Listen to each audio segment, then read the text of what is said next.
Hello, ladies and gentlemen, and welcome to another edition of the Confusion Thursday Night Hangout. Greeting, denizens of the internet, on this March 30th, 2022. It is glorious to see the good ones and zeros of the world. Hello, hello.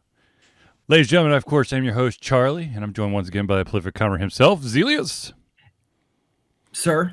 This is the Thursday Hangout. This is a show for you where we try our best to cover the topics most important to you. If you have not submitted your topic, but you would like to add your topic to the conversation, all you got to do is drop it in the chat, and we will add it to the list of topics we're going to be talking about during the show. If, unfortunately, we do run out of time, it will roll over to the very next show. So, without further ado, ladies and gentlemen, let us talk about the ever-evolving story in the world that is very important to some people, and that is, ladies and gentlemen, Bendergate is over. Yay? That's right. Joe DiMaggio, the voice of Bender, is now part of Futurama's run on Hulu. I am relieved. Am I supposed to be relieved? Is that the thing? You should be. You should be. See, are you relieved? I am. The thing is, we discussed this last week. You know, it's a little bit easier to replace voice actors than it is like actual, you know, live action characters, unless you could find like a doppelganger. But with such an iconic voice, it would have been really hard. I mean, I'm sure someone could have gotten close to it, but it just wouldn't have been the same. But what he posted to all social media was, "I'm back, baby! So damn grateful for the love and support of fans and colleagues alike during this whole time, especially my wife, Kate. And I can't wait to get back to work with my Futurama family. Hashtag Bendergate is officially over, so put it on the back of a shelf behind Christmas decorations, or maybe in that kitchen drawer with all the other crap you put in there, like old unusable crazy glue, or maybe even put it in a jar you save farts in. Whatever floats your boat. I don't care. You get the picture. I'm back, baby. Bite my shiny metal ass." So does this change whether or not you were going to actually watch Futurama when it came onto Hulu? I was still going to watch it. I'm just going to be totally honest, totally transparent. I was going to watch it because the thing is, I am one of those Futurama fans that keep coming back because, like, oh yeah, I remember that was a good show, because there's been those weird ass breaks between when it was on Fox to Comedy Central, yes, now Comedy Central to Hulu. Believing though that there would be a contingent who would not have watched this third iteration of Futurama if the original Bender voice was not back. There would have been. If they liked the rest of Futurama that much, I think they still would have watched it. There would have been. I don't know how big of a contingency, but it would have been. I don't know. In my opinion, it would have been a good chunk of the fans. Of course, Futurama always gains new fans because, you know, what? A show that did really well is coming, that got canceled is coming back. I wonder, I better check this out. And then you've got new fans. So does Hulu also have the broadcast rights to the first two runs of Futurama also? I think they're in syndication. So, I don't know. I don't know either. I wonder if I can get a count on how big Bendergate was. I feel like there's a way to do it, but my brain no worky. Look at the Twitter gauge of what is trending on Twitter. Yes, well, I'm trying to figure out how much trend this thing had, but I can't. Whatever. Sorry, I can't look right now. I have somebody attacking my keyboard. Well, you know, anyways, so we're starting off lighthearted. If you're not aware, ladies and gentlemen, It's good to have the family together, especially when it comes to Futurama. Well, I do feel like that's one thing though that the kind of streaming era has done is it is shows like Futurama, where if it was the old school syndication days of just like, ABC, CBS, and whatever else, like the three main stations, you don't get those shows. You didn't get those shows that came back. No. Once dead, always dead. Yeah, once it was dead. And that's one thing you get now. Like right now on Netflix, you have Vikings. Vikings was originally on, I don't know if the OG was on Amazon Prime and then got moved to Amazon, but the last couple of seasons were on Amazon of Vikings. Okay, and you just said Amazon, and on Amazon. So where was it before? I don't know. That's the thing. As I feel like it was somewhere before Amazon, like the first season. But now hold on, they're doing let me see if I can find it. Vikings Valhalla. But so this is where it gets weird. So now you have Vikings Valhalla, which is set 100 years later, the same exact world. They even make like references to the first run of Vikings, and it's like the same style of cinematography, the same type of character development, and all that. It's like it feels like the same showrunner and everything, but it's a Netflix. And there's no crossover in terms of streaming rights of Netflix versus Amazon, but it's basically the same show. Okay. So I find that kind of amusing that it's basically the same show where obviously Netflix bought the rights to. Hold on. I'll explain it. Amazon jumped in to help finish the 6th season. That's what it was? Okay. Before that, it was on the History Channel. The History Channel, season 1, 9 episodes, season 2, 10, season 3, 10, season 4, 20, season 5, 20, season 6, the first 10 were on the History Channel. The final 10, which was dropped completely on December 30th. It was a nice New Year's present. December 30th, 2020, Amazon Prime. Yeah, because I watched it all on Amazon is what I had watched it on. So yeah, it was on History, and now Netflix is going, well, shit, this had a hell of a run. Let's bring it back but let's not continue what's already been wrapped up. Let's keep the same theme, but like Zealeus said, advance it 100 years. Well, I mean, they definitely had. I don't think it's much of a spoiler, but in the Amazon version, there's definitely like a finale. I mean. Yeah. Based on what you're saying, it's obvious. I mean, there's a finale, and they did it in a way where, I mean, like anything, you could continue like the next day if you really felt like it, like any show. But it made sense to transition to the future, to kind of go to a new era of characters. Especially because probably like a year or two later, it would have been hard to get those characters back, even if you wanted to, like from a actor perspective. 2 years later, do you really want to try to get the same actor group together? Well, there's certain. I mean, there was what was that show? American Gods. They tried desperately to bring all of them back after, I think it was like COVID and like production issues, and that was like a 2 years hiatus, wasn't it? Well, I think that was a COVID thing, though. That was more due to COVID, where I think it was a mixture of COVID and also just so many big names. It's taking so long. Yeah, I don't know. I'll look it up. There's that. Yeah, I mean, American Gods definitely has bigger names than either of the Vikings movies did. For sure, in terms of that, right? Because you have like Al Pacino, who is one of the biggest names in American Gods. Al Pacino was in American Gods? I don't think so. I thought he was one of the main dudes. I thought he was. Yeah. Hold on, let's see here. No. What? There's a guy who might kind of sort of look like Al Pacino, but it's not Al Pacino.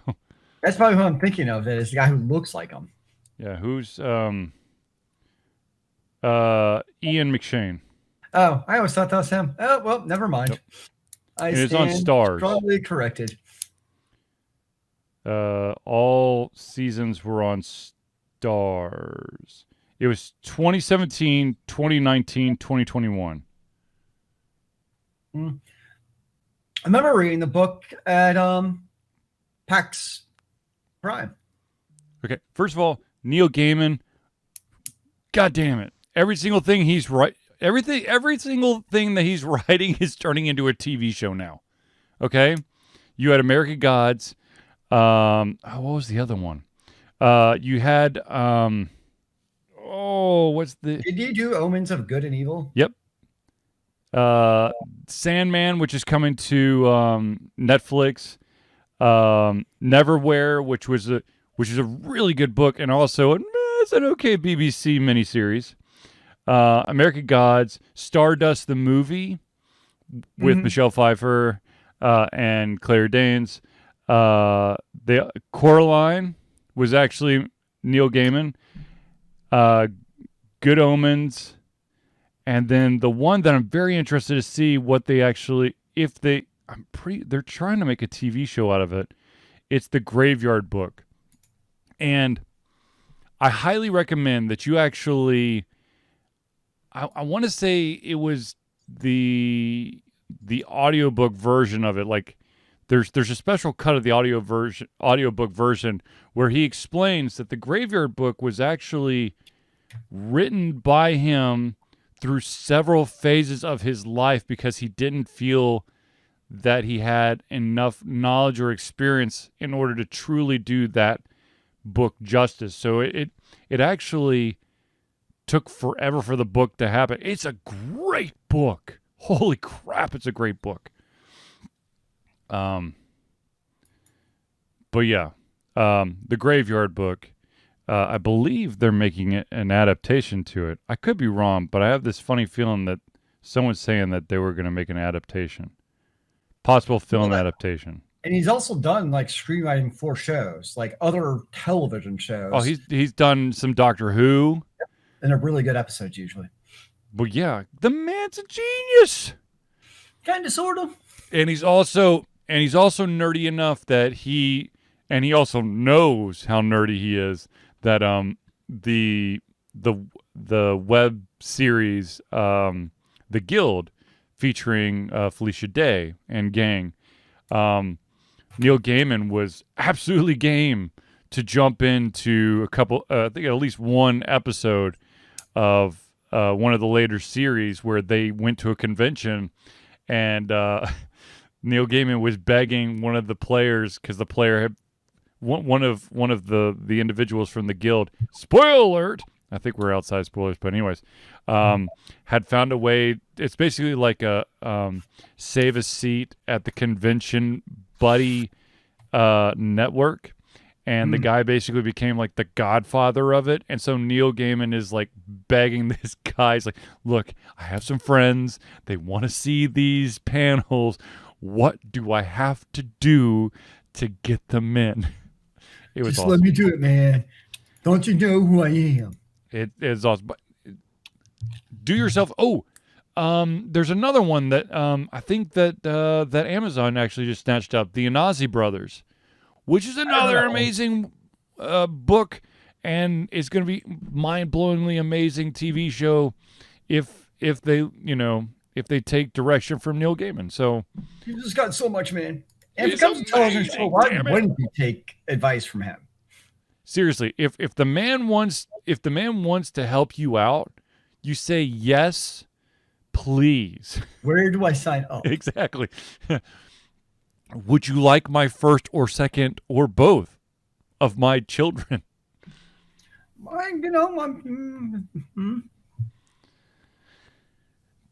But anyways, I'm actually really interested to see what the Sandman series on Netflix becomes, because Sandman is a graphic novel that's extended for a long time, and now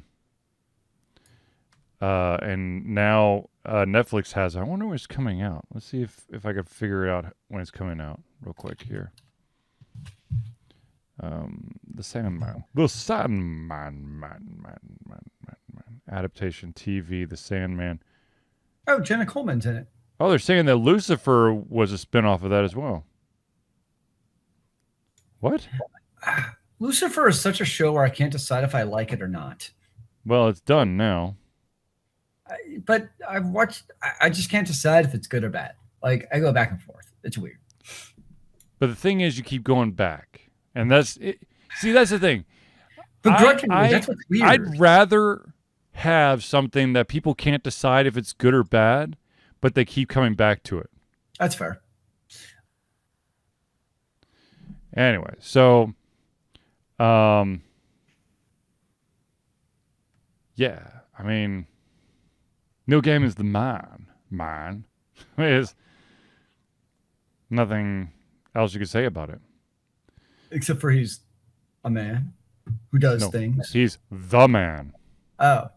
Is there more than one the man, or is it just the singular the man? Well, Neil Gaiman is the man. However, there probably is someone who's also in the running, and that is an author that Zealeus actually posted on our Discord about, I think it was yesterday or maybe the day before.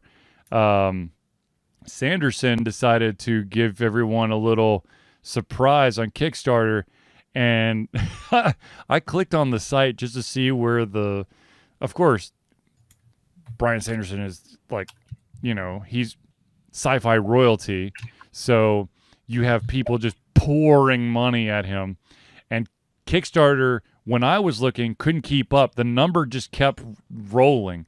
It was like that clock or that display that shows you how many people are alive in America today, and you've got babies just being born constantly, so the number just keeps going up. That's what it looked like. It is kind of like Neil Gaiman. I mean, good Lord, not Neil Gaiman. Brandon Sanderson's baby. Yeah. But what is it at anyways? Right now it's at $19,731,605 from $79,263. It just went up by one backers. Yeah, that's the other thing. The backer number kept changing. Like when I checked it out, whenever it was at 17 million. My favorite part is the original pledge was for $1 million to beat. Who was it? Was it himself? What? No, I mean, that was the original goal. Oh. Yeah. Yeah. The original goal was $1 million. I bet that in like a minute. It's like, well, we got to start somewhere, right? So let's just say, ballpark $1 million. Let's see what happens. Oh, we're at 19 million with 27 days to go. No, they were fine. I mean, it is interesting because obviously Brandon Sanderson's a known author. Yep. Who, if you're being honest, it's not like he would have an issue getting publishing rights or anything with usually tours who he goes through with his other series like The Way of the Kings or the Mistborn series. And one of those questions is actually like literally. Wait. Didn't you just name 2 Joe Abercrombie series? Mistborn. You said The Way of the King. Did I? Mm-hmm. Okay, I'm losing my mind. Am I wrong? The Way the Kings is Brandon Sanderson. You're thinking of like there's another book with the name Kings in it that is. What's Joe Abercrombie one? There is one like that, yes. I don't remember. I'll look it up. You keep talking. But yeah, no, Way of the Kings is definitely Brandon Sanderson. But he does specifically address in the FAQ of like basically people kind of like myself, like you don't actually need Kickstarter. But for them, I mean, think about it. If you're an author, you have to go through a lot of processes to get your book published by a publisher. It's not like it just poof magically appears. So this kind of allows him to really control the entire process from start to finish on his own of how he wants to do it. And then it's also basically pay-as-you-go publishing. So however much money he raises, they know that's how many books they're publishing versus a traditional publisher. They just publish books and you hope they sell, whereas he's basically just going to sell them as we buy them so they have an exact number. It's almost like, Kickstarter started, it was really for, and it still is in large part, for like kind of the indies, the, small ones without the money to do it. And it's kind of like a different way for somebody like a Sanderson to kind of leverage the marketplace to really control everything from start to finish that he otherwise couldn't do, that publisher would still have leverage over. So, I mean, my initial reaction was definitely, well, that seems dumb that he's basically taking away from other Kickstarters by him doing it and raising all this money on there. Or maybe in a way, maybe Kickstarter is a misnomer of what Kickstarter has become for a number of projects. Well, okay. So I will look at it a different way. Okay. So First of all, you're absolutely the book I was thinking about was The Last Argument of Kings by Joe Abercrombie, which is the first Law trilogy. Yep. I knew there was a king somewhere for him. Yeah, that's what I was thinking. Also, the Age of Madness is his other series. Anyways, so yes, does Sanderson need Kickstarter? Fuck no, he doesn't. However, one of the algorithms that's getting a little bit better over the years on Kickstarter is that if you were to back Sanderson on Kickstarter, you would get recommendations of some lesser known individuals that meet the Sanderson, criteria of, sci-fi fantasy author, all that stuff.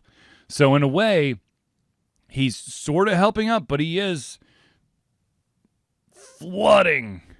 I mean, there are those individuals who love to have records. And Sanderson's like, well, shit, I got some extra books here, and we could set something up. Let's see if we can't break Kickstarter's all-time record.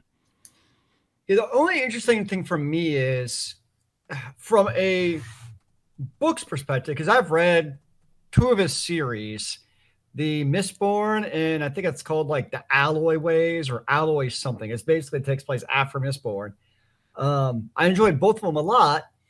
But for me, part of it is also for the kicks. It's also kind of from a consumer's perspective. It's a different way of purchasing it. It's like, I'm pledging X amount of money and I know I'm going to receive this product. Yeah. I think there's a pretty damn good chance with Sanderson you're going to receive that product. But like with this one specifically, where I'm kind of like, is his ebook pledge, which if you're into ebooks, he's going to break $40. For all 4 books, which not a bad deal. The problem I have is somebody like me who doesn't do ebooks, you're now looking at $160 to get the premium hardcovers. But the premium, the premium hardcovers is actually not bad, honestly, for $40 a book. But like, I want my $10 paperback. Like that's what I get. I like my trade paperbacks. Then just go to the bookstore. Wait, bookstores are closing. Go to Amazon.com and buy your hardback. But you don't know if this version, like this book is not being published in the traditional way. Like exactly. He clearly says this is the run. It may be picked up by a publisher and then do the mass trade paperback, but there's no guarantee of that. So it could potentially be where, something like, for instance, like Mistborn, that could still easily be because you have a publisher could, 100 years from now, probably still have something at the bookstore. Whereas this 4-book set, who knows? Like that's up to Sanderson if he wants to sell it to a publisher, which is kind of an interesting way of thinking about it too. Like if you're Sanderson and you work with Tor, you don't really have the rights as far as how long do they publish it and all that stuff. It's kind of at their whim. Yep. Where he 100%, by doing it this way, he owns those rights. So it's in his own decision-making of whether or not he wants to sell to a publisher. Like he's under no obligation. So maybe he only wants to, for whatever reason, which he's well within his rights of doing, this is the only run. If you don't get it now, tough freaking cookies. I mean, that's how it was back in the day. I mean, there's only so many Gutenberg printers out there. So it is a kind of interesting way of kind of disrupting the marketplace from a book perspective that not many authors can obviously do. There's probably a couple authors. Neil Gaiman, and who we were just talking about. Neil Gaiman's one who, if he came out with a probably standalone, because he does more standalones than series, like a Sanderson, he could probably also do a Kickstarter and come out and do that, and people will do it. So I'm on the fence right now about actually doing the Kickstarter. I haven't decided. What is interesting is out of the Kickstarters, the one with the biggest pledge. So it's kind of interesting because you look at like, what are the people looking at getting? Right. And it's kind of like actual interesting, probably statistical analysis you could do based off of this because of right now, for the $40, the cheapest one, the ebook, 18,000 backers, I'm rounding up. The audiobook, 16,000 backers for $160. Question. The premium hardcovers, do you think that's more or less than the audio and or ebooks? The premium hardcovers? Yes. I would say that's more, because if you're buying into Brian Sanders, you're buying in. Yeah, so it is definitely the most at 20,000 plus backers. But it's more interesting to me from sometimes, on Amazon, the ebooks are a little bit cheaper than the paperback, but typically the price discrepancy isn't that big, where you can still justify getting the paperback. Mm-hmm. But this is a huge difference between the e-version and the paperback version. And I know there's that cost at the added benefit of getting the Sanderson experience, but it is interesting to me, though, where the best selling is still the hardback version and not just the ebook version. Especially for if you're going to buy in, you want look when our buddy Craig Campbell or our buddy Derek Kamal or whoever or Eddie Webb or Sean Patrick Fannin, right? Yes. My brain's dead. I apologize. When they do a Kickstarter, I'm buying the hardback version. I'm not getting I could get the ebook version of shit or for in those examples of mergers and acquisitions and Thunder Mouse and all that stuff, Pugmire, it would be like PDF format. It wouldn't be an ebook, but still, I mean, basically, if you want to know the trick, most ebooks are just PDF files.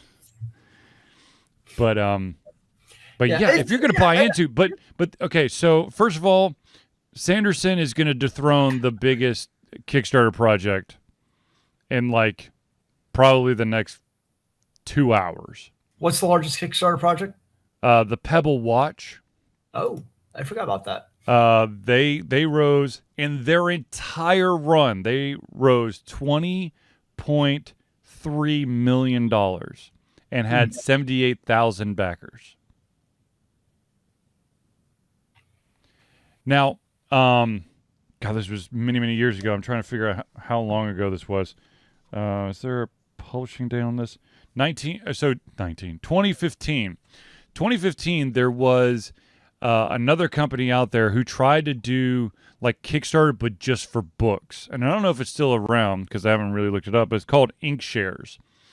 And the reason why I know about that is that one of the writers that I've been interested in, also he was the guy who, a gentleman by the name of Gary Whitta, who also wrote, I think, at least one episode of Doctor Who, but also did the Book of Eli, and he also did this book called Abomination, which is a phenomenal book. Zealeus, am I correct? Did he do a Doctor Who? Yeah, that's what I'm trying to find out now. I feel like he did. I could be wrong, but I feel like he did. Anyways, and look, it's the hardback version. If I'm going to throw my money into something like that, I'm getting the hardback. I'm not getting it unless the only option is for your regular soft cover. I'm going hardback, man. If I'm throwing money at it to make it happen, I'm gonna make it happen. You know what I mean? Oh, I hear you. He was one of the screenwriters for Rogue One, a Star Wars story. Yes, that too. That as well. And we're not going to talk about After Earth, okay? They fucked that up halfway. I don't see anything about Doctor Who for him. Oh, well, maybe I was wrong. I feel like he did, but maybe that's one of his bucket list items. Is he's like, I have to write for Doctor Who. Anyways, the guy's a cool guy. Also, he did, I don't know if he's still doing it, but he had a very successful streaming talk show on what was that? What's that Switch game? Animal Crossing. for the Switch. What's kind of interesting to me, though, is like somebody like him, though, who, Book of Eli and Rogue One. Yep. But considering the success of the stuff he's done, also Star Wars Rebels, which was very highly rated, he hasn't actually done a lot of screenwriting when you think of other prolific screenwriters, who are just popping them out. Right. Yeah, I mean, I have no opinion about that. It's just interesting to me is all. Is you think somebody like him with that history could basically do as much screenwriting as he'd want, and movie studios would pay for it, but he's only got, relatively speaking, not many actual screenwriting. He's got 10 credits to his name as a writer. The one that really broke him into, I guess, people realizing that he had some writing chops was the game Prey. Yeah, I've never played Prey, but I recognize the name. I recognize as well. I think at that time I was trying to keep my games like kid friendly because I think that was about the time I was still at school. Actually, that's exactly why I didn't play. I was still at school, so I didn't have time for video games. Unfortunately, because I was making my own. Which, if you really want, I'm sure I could find somewhere an old copy of my final project. Nice. The Escape, a dusty trail. And we could talk about it in the show. We could do a live. You should do like a live playthrough of it. Oh Jesus! I don't actually own the entire game.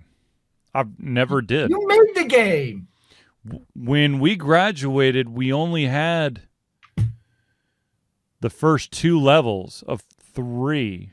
Well, you should and the third level was we had all the mechanics in there. It just we didn't have. There was something that was missing. I think the only people to ever truly see the complete game was the Independent Game Festival, the IGF. Nice. But I don't think I ever. I mean, I've still got my my baseball tee, and I've got my laptop bag for supporting the game. But ladies and gentlemen, I want to stop really quick and do friends of the show. If you'll notice, there is an additional friend of the show. But without further ado, let us actually get to the people who have helped make Alter Confusion continue to be what we are. And we always start off with the Indie Cluster. The Indie Cluster is an organization of independent game developers that want to gain exposure by being involved in the community. They collectively journey to popular conferences as a traveling booth to help gain attention for their games. They make partnerships in local communities to bring games to the mainstream mindset. They highlight local, unusual, and rare concepts that challenge the paradigm of the common. They also host events to teach kids and minority groups about game development to hopefully one day enter the industry themselves. For more information, go to indiecluster.com. That's INDIECLUSTER.com. And of course, another shout out we have to give is to the one and only Noodle Boy Media. Founded in 2015 by Andrew Tran, Noodle Boy Media, previously White Kid 47 Media, is your choice for professional photo shoots and panel recordings at conventions. They pride themselves in providing a high level of professionalism, top-notch experiences, and quality services. If you want more information and to view their full list of services, check out facebook.com/NoodleBoyMedia. Noodle Boy! And now for the man who can help straighten out your back, control your sinuses, and let me tell you, this man can do magic, and that is, of course, Hero Chiropractic. Hero Chiropractic is a unique healthcare practice set up by Ryan Moore. The company's focus to elevate a patient's experience of freedom, creative expression, and joy. They believe that everyone can be a hero and has incredible heroic potential inside themselves waiting to be unleashed. Hero Chiropractic focuses on mobile chiropractic care in the greater Atlanta area. They are committed to healing clients by creating a plan of action uniquely suited for each person. They make that plan of action as convenient and affordable as possible, and most importantly, suited to your individual needs. So if you want more information, go to herochiropractic.com. All right. The last one is the new one, and that, my friends, is the amazing individual behind the new intro and outro to the Ultra Confusion show, and that, of course, is Crosspad Creative. Now, I'm gonna be totally honest with you right now. The blurb's a little rough, but we're gonna iron it out. But right now it says, need a new logo or want to work on a full branding and content strategy, or maybe you need music or audio for your content, like us. Crosspad Creative offers a whole host of solutions for individuals and small businesses. If you're interested, just email Josh at crosspadcreative@gmail.com and see what he can do for you. Yeah. So Josh is the man who has given us the new intro and the new outro. I am very excited because last week we didn't have the outro. This week we have the outro. So when it comes that time, enjoy. Now, ladies and gentlemen, of course, the thing that I have to talk about every single time, because it is near and dear to my heart, is the fact that for the 11th year straight, ladies and gentlemen, Ultra Confusion will be participating in Extra Life. Extra Life is gamers doing what they do best, game, to help sick and injured children at their chosen Children's Miracle Network hospital. The money we raise through Extra Life will go directly to our chosen hospital, Children's Healthcare of Atlanta, as unrestricted funds. This means that the hospital decides where and how to spend the money to ensure the dollars we raise make the biggest impact in the lives of the kids they treat. So if you have the capacity to donate, please go to extra-life.org and search for Altered Confusion. Or if you're watching this live, Zealeus has just posted the link in the chat. And I just got my my Extra Life decal for raising, I don't remember how much money it is, but once you hit a certain thing, you get a nice little decal. So let me see if I can find it real quick. Haha. So for those who are watching the video version or watching this live, bam, nice. There is my decal. All right, so ladies and gentlemen, for a little bit of housekeeping, personal housekeeping, or I guess Ultra Confusion housekeeping, I do want you to know that Ultra Confusion has a Patreon. Ultra Confusion survives on love and support of fans like you, and so we have a Patreon page. Patreon lets you, the fans, lovers, haters, supporters, demigods, gods, demons, extraterrestrial beings, interdimensional beings, specters, mummies, vampires, werewolves, artificial intelligence, and more, to be active participants in the work we love through a monthly membership. This gives you access to exclusive content, community, and insight into our creative process. In exchange, we gain a bit more freedom to do our best work and the stability we need to build an even stronger creative career. And ladies and gentlemen, let me tell you that all the money that we've currently been raising through Patreon is going towards our electrical bill for MomoCon. As I just got confirmation, we got a table! But there are two levels currently for Patreon. There's a $1 level, which is $1 a month, or $12 a year. And what that does is it gives you early access to all of our playthroughs, and also the ability to take part in any patron-only posts or polls to help shape the Ultra Confusion future. If you want to go and take that huge step up, yes, that's right, folks, if you go from $1 to $5 a month, or $60 a year, not only do you get everything on the $1 level, but you also get your name, organization added to the Friends of the Show thank you section for every single Thursday night hangout. Sounds like fun? Then check us out at www.patreon.com/alterconfusion. Nice. Now, I think we've waited long enough to talk about the heavy hitting stuff, so let's just get into it, shall we? There's more? Yes. Unfortunately, our world is messed up. And so bad Hasn't shit it always happens. kind of been messed up? Huh? Is this a new trend that I should know No. about in 2022? Unfortunately, our world continues to be messed up, and therefore Ukraine continues to be in the news. Yes, that is definitely unfortunate. CD Projekt has come out and said that they're halting all sales in Russia and Belarus in support of Ukraine. They did a social media post, which I will read to you real quick. In light of the Russian military invasion in our neighboring country of Ukraine, by the way, CD Projekt is based out of Warsaw, Poland. Yep.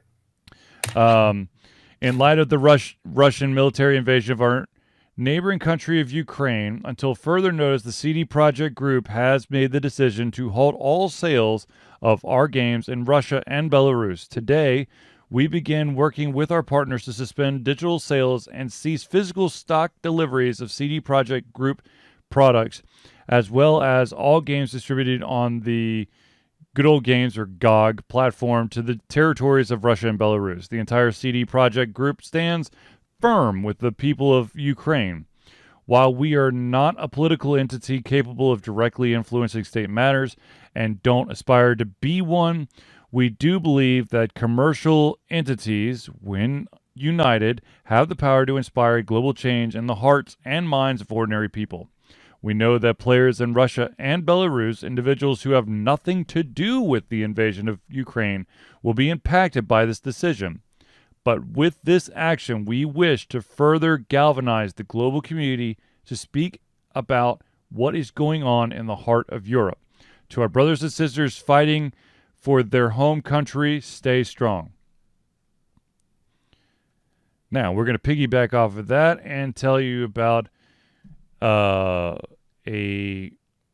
massive company. Actually, this one is one of the most massive in existence. And that, of course, is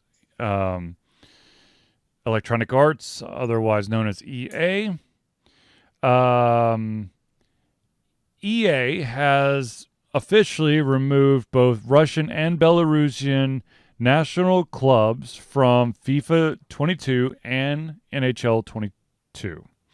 FIFA, the Union of UEFA, so FIFA, UEFA, and the International Ice Hockey Federation of all levels have leveled sanctions on Russia early this week, starting with UEFA's removal of the Championship League final from St. Petersburg. Then FIFA, under heavy pressure, led by Polish Soccer Federation, suspended Russia out of qualifying for the 2022 World Cup. That is big.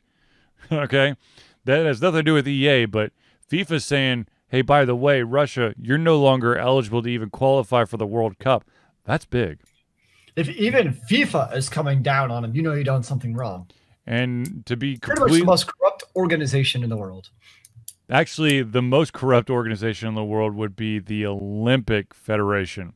That's fair. Okay, yes. But the Olympic Federation has also stepped in and has basically asking anyone who is having any events that affect future Olympic events to ban Belarusian and Russian athletes from participating. So you have two of the most corrupt organizations in the world going, no. Sir, you can't be more corrupt than us, man. That's not cool. Like, seriously. We got the crown on that. Now, I do want to read the EA statement, since I started off with saying EA Sports is removing the Russian and Belarusian teams. EA Sports stands in solidarity with the Ukrainian people, and like so many voices across the world of football, which, by the way, soccer for us Americans who think that football is with pads. and the world of football calls for peace and an end to the invasion of Ukraine. In line with our partners at FIFA and UEFA, once again, that's the UEFA is the Union of European Football Associations. EA Sports has initiated processes to remove the Russian national team and all Russian clubs from EA Sports FIFA products, including FIFA 22, FIFA Mobile, and FIFA Online. We're also actively evaluating related changes to other areas of our games, which is the NHL games, which they then decided to remove. Apparently, there's like a world team play mode, and they've removed those two teams from there. We will keep our communities up to date on any actions taken and thank players for their patience as we work through these updates. It's crazy. I mean, we were actually talking about this at school the other day. Think about it, this is like the first like live war we've really had. I mean, there was kind of like Iraq happened, but it just kind of happened. It wasn't really like in your face. Yep. But this is really kind of the first war that's really like on Twitter and like Instagram and these type of actions being taken like this. It's just kind of so, I don't know, crazy. I don't know what the word is. But it's like the first war like this. It seems like we've really encountered where we're seeing like on an hourly basis, like what is happening both from, the Ukraine perspective. And then you also have all these sanctions coming down on Russia itself, which really mostly is affecting basically the non-politicians of Russia, the person who's just trying to go do their job, and now they can't, or basically their paycheck isn't worth anything because basically the Russian economy is being crushed. Saturday Night Live said that I think it was the Russia stock market is down 60% because of the actions against Ukraine. So they're currently at negative 90%. Yeah. But that's the goal through the economic sanctions is to put pressure onto Russia to be like, stop. But the big question is, will it work? Okay. Random conspiracy nut brain little tangent here. Bring it. Yes. It's not going to do shit because inside of Russia is actually Russia is like your nutty backcountry uncle who's buried all their fucking money in their backyard. No, I think that is actually one of the worries because you look like the people like Putin, like, are the sanctions going to affect them one way or the other? Really, is what it comes down to. I do want to point out, and I am sad to report that this story that broke all over social media is unfortunately false. There was a story that came out earlier this week saying that Pornhub had blocked Belarusian and Russian access to the site, which would have been amazing. And to be totally honest with you, probably would have had a fucking huge effect. But no, that was just a rumor. I remember actually seeing that somewhere. I wasn't going to click on it because I was probably at school when I saw it.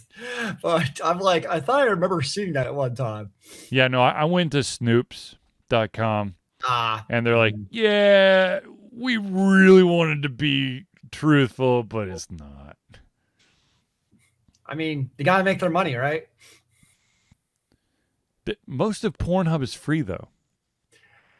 Ads, or so I'm told. Yeah, well, yeah. I guess. I don't know. Isn't that like the entire internet is basically run on ads? Nowadays, yeah. Yeah. So let's change gears here, ladies and gentlemen, and let's ease into the final topic, which is not World War-ish. Oh, well, that's a pleasant departure. And that is, so we live in a society where it's literally we need shit now, right?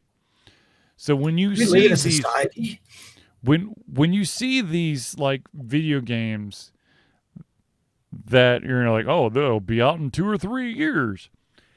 What, in your opinion, is too far out for you to even give a shit? If they're like, man, we got this amazing game. It's coming out in X years. What is that?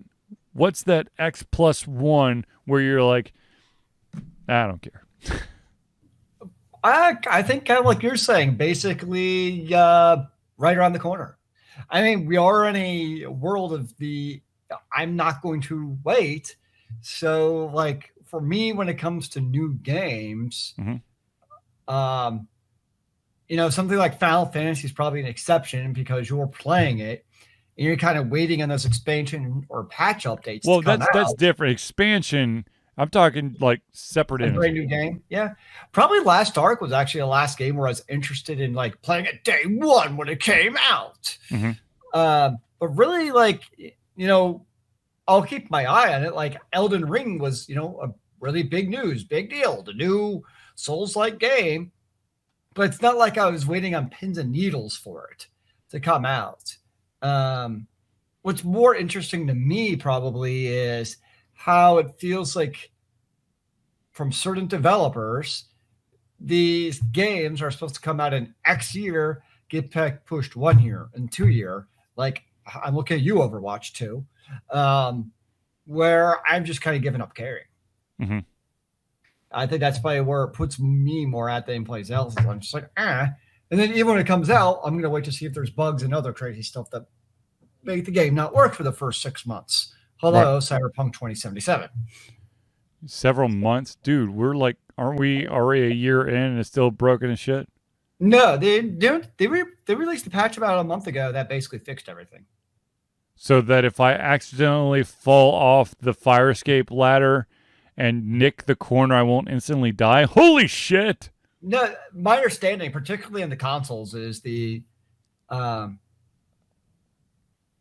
they did vastly improved the gaming experience. So wait, if I were to play the game and a character were to give me a piece of clothing to wear, I wouldn't lose all of my clothing except for the piece of clothing that they gave me? I think there's only one way to find out, sir. I am not going back. I'm telling you right now. I spent way too much time with that. You can play as your favorite mode, stealth. Oh, yeah. Oh, stealth. And to be totally honest with you, that is the mode that you want to play Elden Ring in 90% of the time. So what is your death count at in Elden Ring? 44. I was kind of hoping triple digits by the time we got to the show. Fortunately or unfortunately for Zealeus, because I was getting my ass whooped by certain different types of characters, I have basically kept myself to easily killable enemies. That's fair. The vast majority of it being livestock. Did the livestock fight back? Some of them do, and some of them will kick your ass. So like there's sheep, and then there's rams, and those rams will come after you. There's warthogs that will try to come after you. So you can't even fight a human, is what you're telling me? No. I will.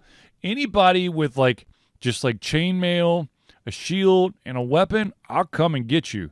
But when you start wearing that plate armor, and you got the really fancy helmet and stuff, no, I'm headed the other way. That's probably a good life motto. Yeah, no. The thing is about Elden Ring is that you want to collect these runes or spirits points or whatever, and every single point that you add to your character to one of the stats costs a certain number of the rune points. And it doesn't matter where you put that point. Each point gets more and more expensive. One of those games, yes. So it's not one of those since this is already, super low level, if this is level, you've got 10 points in this, if you put the 11th point, it's going to be the same as if you put the 18th point into whatever stat you've been basically just dumping everything into. Mm. So basically, all of my stats are in strength and endurance and dexterity. Oh, and vitality. Because I'd like to live longer than getting hit once, which will probably knock me down, which means that I will probably be scrambling, so I'll probably get hit twice more. So I would like to survive 3 hits and hopefully be able to turn it around or be able to run the fuck away. I say, what up? More dexterity and agility, and you just learn to dodge, bro. Dodging is all about timing. Yeah. Yeah. Let me tell you, the just spam the attack button don't work in that game at all. That's why you got to spam the dodge button. No, your stamina will drop like a fucking rock. What about you? And you can't just walk around holding up your shield because that takes stamina as well. What about your fireball? I don't have a fireball. You have to have a magic staff in order to cast spells. Do you have a magic staff? No. Oh. I haven't found one yet. Oh. Well, I don't have to tell you then. I spent the majority of my time killing livestock so I can make bone darts, so I can throw a bone dart to basically grab the attention of a single enemy and drag their asses out so that no one else sees them, and then I cross my fingers and hope I can kill them, and then I rinse and repeat the process. That's how you play Elden Rings. Sounds kind of like real life. You mean it's not like a John Wick movie where I can simultaneously kill 20 guys because that's how it works in real life? Yeah, no, that does not work. No. However, you get these like campfire places that there's one campfire place that if you do it right, you could kill like 10 or 12 guys pretty quick because the campfire's behind them and they're all faced one direction. So if you can throw the bone dart at them, you bring one guy back, you kill him. Then you go walk back up there, throw the bone dart. And the dudes could be standing right next to each other. Don't notice. Okay? You throw the bone dart, they'll both react, but only one will come find you. The other one will be like, where are you going? I guess I should just stay here. Yeah. And I also love the fact that enemies will walk over their own dead comrades' bodies and not notice a fucking thing. It just looked like he was taking a nap, man. Huh. This guy's extra crunchy today. Huh, that's weird. He's just sleeping off his hangover. But I will tell you this. You are going to need a notepad and probably a wiki. Because just to start off, because there are certain things in this game that you will not get unless you do specific things. Like the ability to level up. The ability to add special attributes to your weapons. If you don't know about it, the ability to call your ghost horse. If you don't know about, if you don't do certain things, those certain 3 things, you will be fucked in this endless cycle of getting your ass whooped.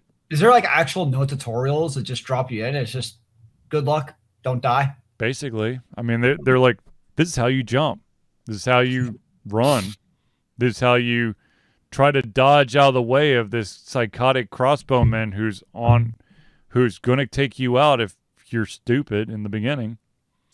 And that's about it. Yeah. Oh, and this is how you swing your sword. Oh, and this is how you block.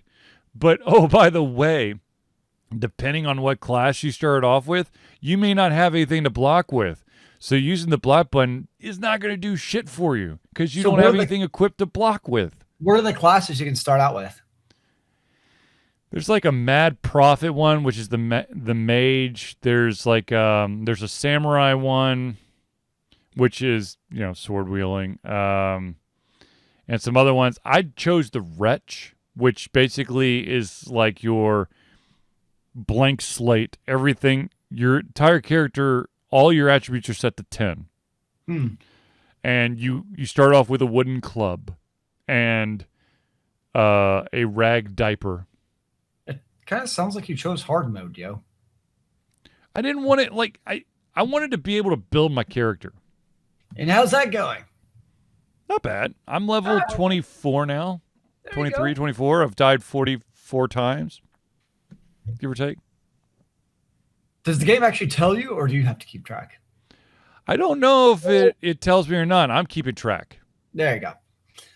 You should be like Doctor Who, where you have like a little counter on your arm. No. I it's a counter that's at the bottom. If you're watching this live, ladies and gentlemen, in this red section below my panel and Zealeus's, basically, it should be kind of, centered in the middle, will be a number of untimely deaths. Nice.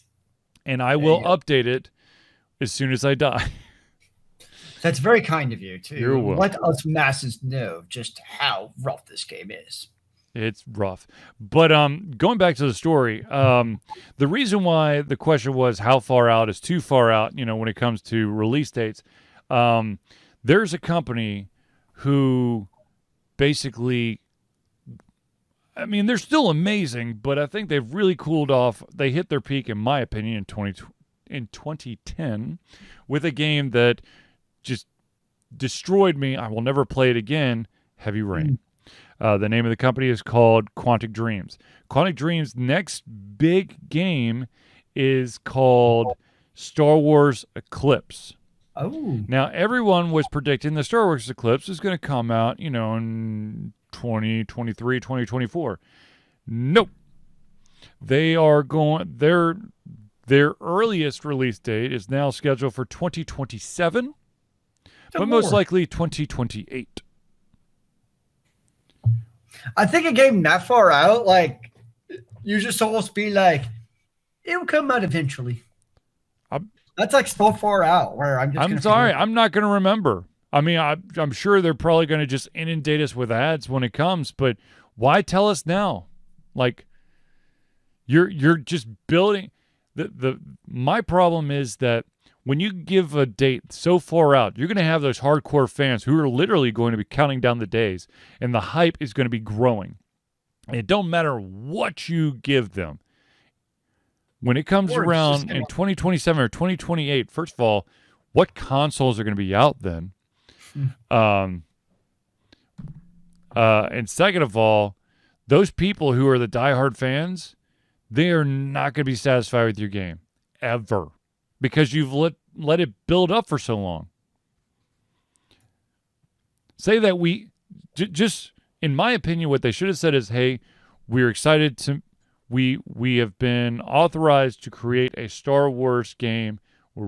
It's still far out, but it's going to be amazing. And that's it. Star Wars Eclipse. It's a new action adventure, multiple character branching narrative game set in the High Republic era, presented to you by Quantum Dream and Lucas Games, now early in development.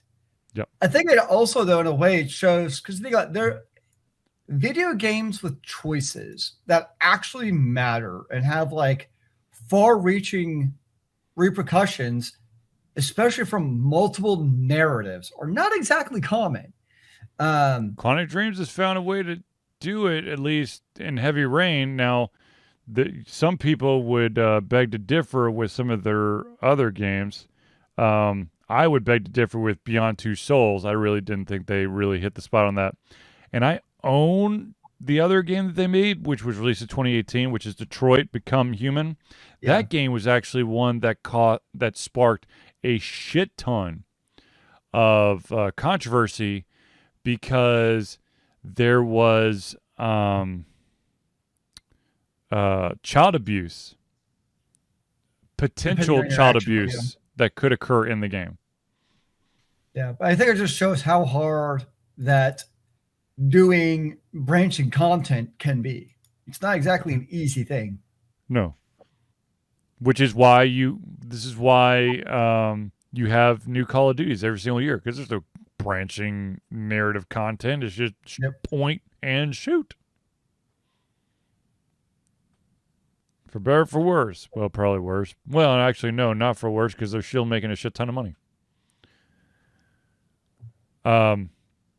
So the ironic thing is, right now I am playing Elden Rings and Pokemon Arceus, Nice. and I've been putting a shit ton of that time into Pokemon Arceus. I'll be totally honest with you. The only Pokemon game I've ever actually played was Pokemon Go. I finally caved to get the latest and greatest Pokemon game. And I'll be honest with you, it's good. Like, I mean, it's not like the Pokemon games from before were bad, but I'm actually, I don't know, there's just something a little extra to this game that has kept me in it. Nice. I'm It's keeping you engaged. I don't want to tell, I mean, I don't want to say where exactly I am in the game because that might be telling for some people and I don't want to give away anything. But the one thing I will say is that right off the bat, your character is somehow pulled in from a different dimension, lands in this place, and you have to prove yourself where most people are fearful of Pokemon. And you find out that you're really good at catching Pokemon and training them. And there's, so I mean, like, my Pokedex is pretty awesome. I've caught quite a few Pokemon in my day. Of course, my son keeps going down. Have you caught Charizard yet? Dude, I don't even think Charizard's in this game. What? But he's iconic. He has to be there, sir. Well, the thing is, like, they have moved on from, like, the base start Pokemon, with the exception of with Pikachu. Pikachu is like in every single. I think it's a requirement. They're like, I don't care what Pokemon are in here. Pikachu has to be here. There's at least one, man. I think more and more, it's this one of the characters, Eevee, is becoming more and more of a kind of like jack of all trades, because depending on how you evolve Eevee can basically be every single type of Pokemon. I've got a flame one, I've got a dark one, I've got a leaf one, a grass one, I've got a fairy one, and I have an electric one. You've got all the elements, is what you're saying, so you can win at rock. Oh Jesus, dude! I'm not even. I haven't. I'm still 4 versions of Eevee away from having every single type of Eevee. Oh no! Yeah. I don't know. It's good. I mean, it's good. The one thing that pisses me off about the game is that your character cannot jump. He can't. Can he jump in other ones? I don't remember. But it's so annoying. And he, like, if there's any type of incline that he has to walk, he's gonna slide down. Oh yeah, I know that. You feeling. son of a bitch, dude. Work out those calves. It's good for you. It builds character. It's like training at the gym, if you know what I mean. But to be honest with you, I'm like as far as I am into the game, my brain's going, look, at this point, you should be able to walk up this small incline, you dumbass. You've been basically slipping for, I don't know, tons of hours now. What's up, Denrick? Yeah.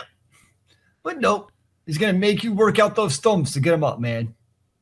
Well, you gain special guardian creatures that will allow you to climb and to traverse long areas and to swim through water, which is the other bullshit thing. So you can't actually swim? No. You will drown. Wow. This kind of sounds like a pretty worthless person, to be honest. But my favorite thing is when you get like the first animal and it kind of like it kind of, it's not a smooth ride. It kind of like gallops. It kind of bounces. And if you're trying to like traverse a thin bridge, there's a very good chance he's going to fall off the bridge. The spirit animal is going to go away and you're just going to drown. What? Thanks a lot, asshole. That could be traumatizing to like the little kids playing the game, man. There's nothing like seeing your character basically try to tread water and basically smack his hands on the water, and then now of course they do pop you back up on shore and they give you some damage and you go about your day, but still it's just like, oh my god. It's a life lesson to kids. You better learn to swim or you won't be able to train your Pokemon. Do not depend on what you are riding to save your life. Save it yourself. Or wait until you have some magical fish ride that will save your ass if you hit the right button. That's what we all need, is a fish to drive us around.